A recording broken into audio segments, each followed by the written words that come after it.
Yes, the most beautiful of all equations. Here's one form of a proof. So first we have the equation which includes 0, 1 the most elementary numbers, then Euler's number e, the imaginary unit I, and also pi, all coming together in this beautiful union. Let's assume that e to the power of x is its own derivative. That's a d by dx here. The x, that e to the power of 0 is 1. We have the Taylor series. We assume that the derivative of sin x is cosine, the derivative of that is minus sine, the derivative of that is minus cosine, and the derivative of that is sine again. Then we have e to the power of x expressed here as the sum from n equals, that should be a 0 to infinity for x to the power of n divided by n factorial. We have sine x expressed here with minus 1 to the power of n, and then x to the power of 2n plus 1 divided by 2n plus 1 factorial. Cosine x is accordingly minus 1 to the power of n times x to the power of 2n divided by 2n factorial. Keep in mind 2n plus 1, those are the odd numbers, 2n, those are the even numbers. That will be important later on. Let's start now with cosine of x plus I times sine x. That would be accordingly, if we now use these two expressions here, that would be equal. First, the expression with cosine, n equals 0 to infinity for minus 1 to the power of nx to the power of 2, n divided by 2n factorial plus I times, accordingly n equals 0 to infinity. The summation signs are a bit smudged, sorry, minus 1 to the power of n times x to the power of 2n plus 1 divided by 2n plus 1 factorial.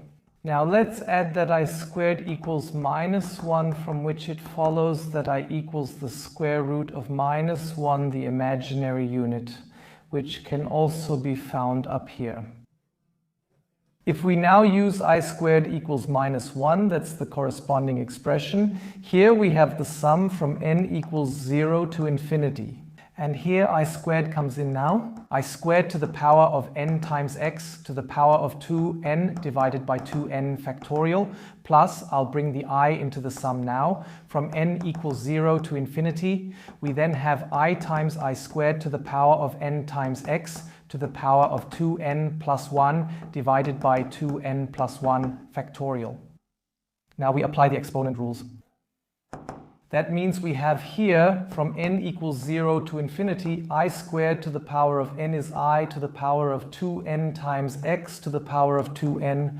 You can already see something there. 2n factorial plus, well, that's supposed to be a summation sign from n equals 0 to infinity 4. And now I times I squared to the power of n is I to the power of 2n, times I is then I to the power of 2n, plus 1 times x to the power of 2n, 2n plus 1 over 2n plus 1 factorial.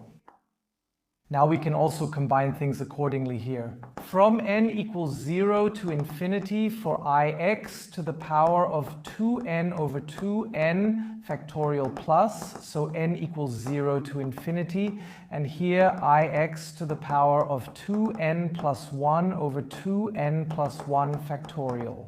And now we still need to tidy things up a bit here.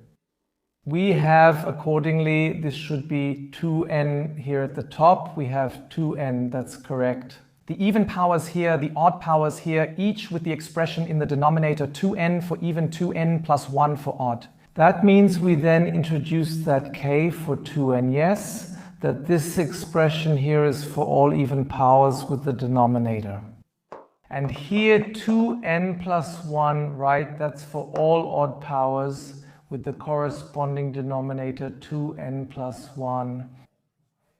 That means overall we can then write that the whole thing is the sum from k equals 0 to infinity of ix to the power of k divided by k factorial.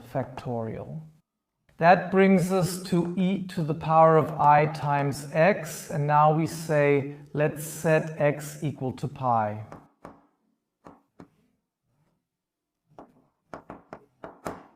Then we have e to the power of e times pi equals cosine of p plus I times sine of p. This here is 0, I times 0 is 0, cosine of pi is minus 1. And with that we have e to the power of I times pi equals minus 1, or rewritten, e to the power of I times pi plus 1 equals 0. There are many other versions, a great way to visualize the whole thing graphically as well. Why? Well, if you take e to the power of I times pi, which equals minus 1, I really think it's one of the most beautiful equations. That was one approach. I hope you enjoyed it. Feel free to write your thoughts below. Otherwise, I wish you lots of fun with mathematics.